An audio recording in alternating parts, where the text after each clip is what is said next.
all you need to know in news and weather as you start your day. Sioux Falls police are reminding everyone to always take your valuables out of the car whenever you park it outside. They're investigating a string of vehicle break-ins where thieves smashed the car windows in order to steal items kept inside. Emma Grand says she lost $600 and her Social Security card in one of the break-ins. I feel pretty violated. They also broke my window out, which it's completely smashed, and I have to go to work, I have to do things, so it disrupts my life, that's for sure.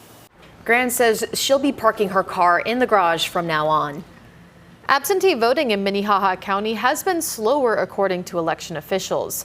County Auditor Leah Anderson is hopeful turnout starts to pick up. As of July 13th, the South Dakota Secretary of State reports nearly 14,000 absentee ballots were sent out, and about 12,600 have been returned statewide for the runoff.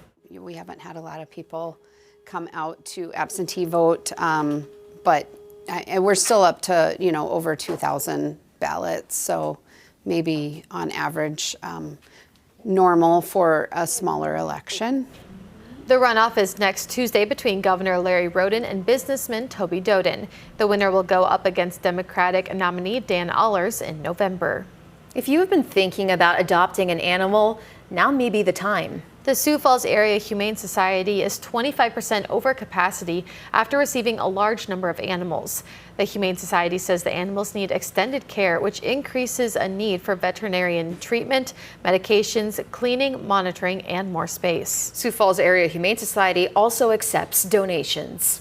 Well, now let's get a check on our weather with meteorologist Brian Karstens. Good morning, Brian. All right, good morning. Well, some rain over the course of the last 24 hours. Let's take a look at some of the rain totals that we have, and some of these nice to see. Avon, 1 inch and 800ths on the SDSU Mesonet.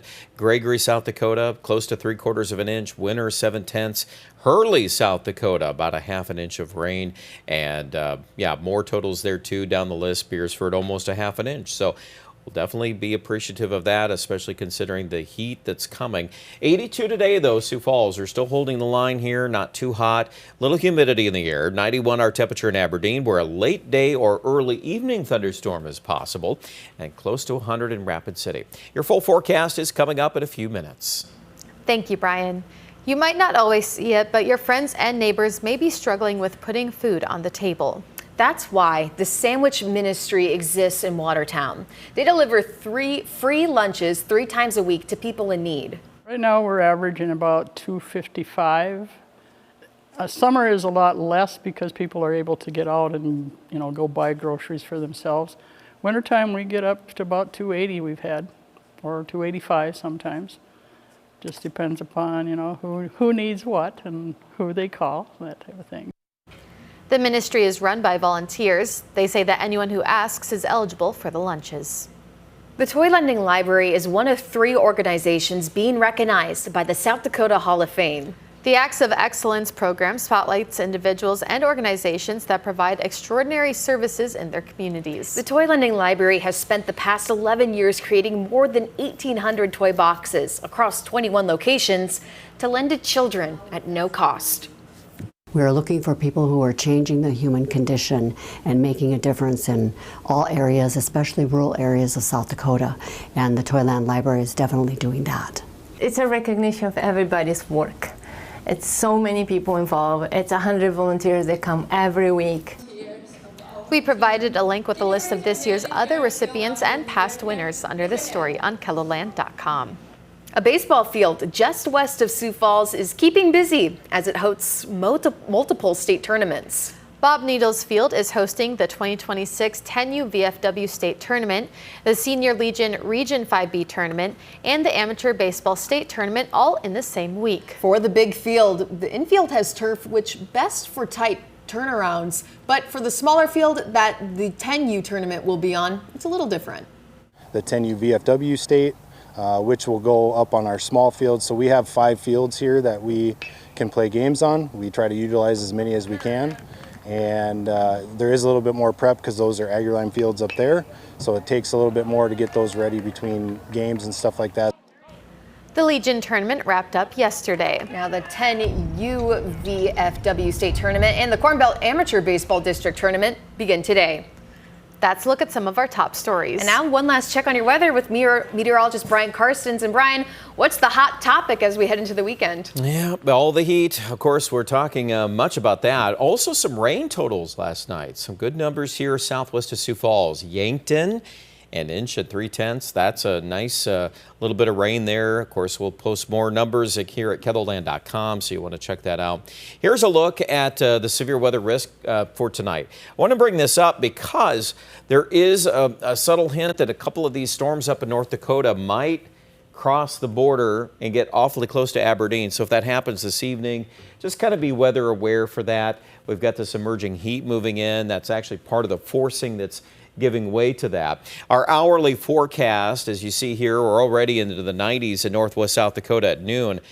Bottom line here is we're going to have heat all throughout the region here, just building as we go through the course of the weekend. So today we're still pretty decent in Sioux Falls. Okay, I would encourage you, if you got some things, if you've been postponing to do outside, maybe you can do some of that work today so you don't have to do as much of that tomorrow or Sunday. Now, here's the bottom line on that thunderstorm chance tomorrow. We do have, of course, a warm morning.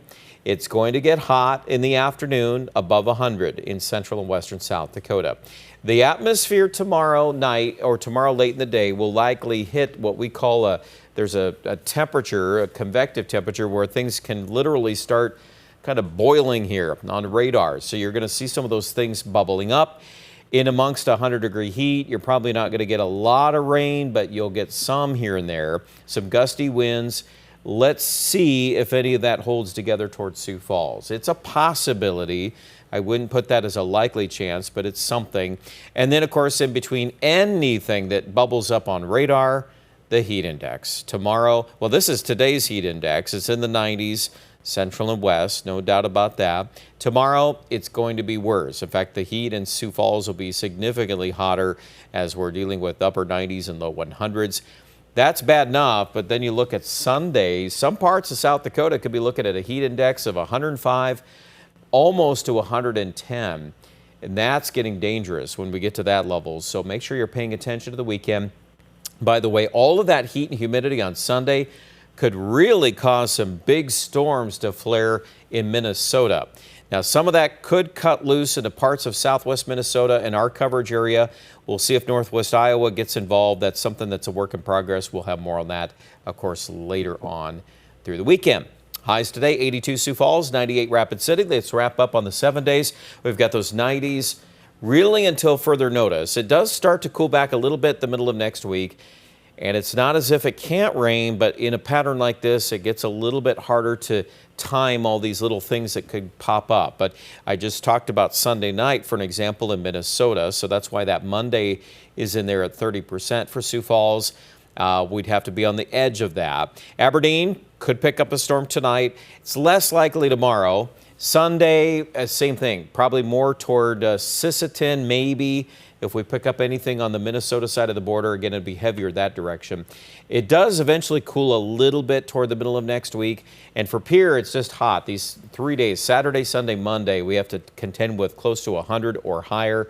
And it's also that hot in Rapid City. So any breakdown in the pattern is much appreciated next week, because that only adds to the drought in the Black Hills. Check out more details. We've got you covered online at KETHLELAND.com.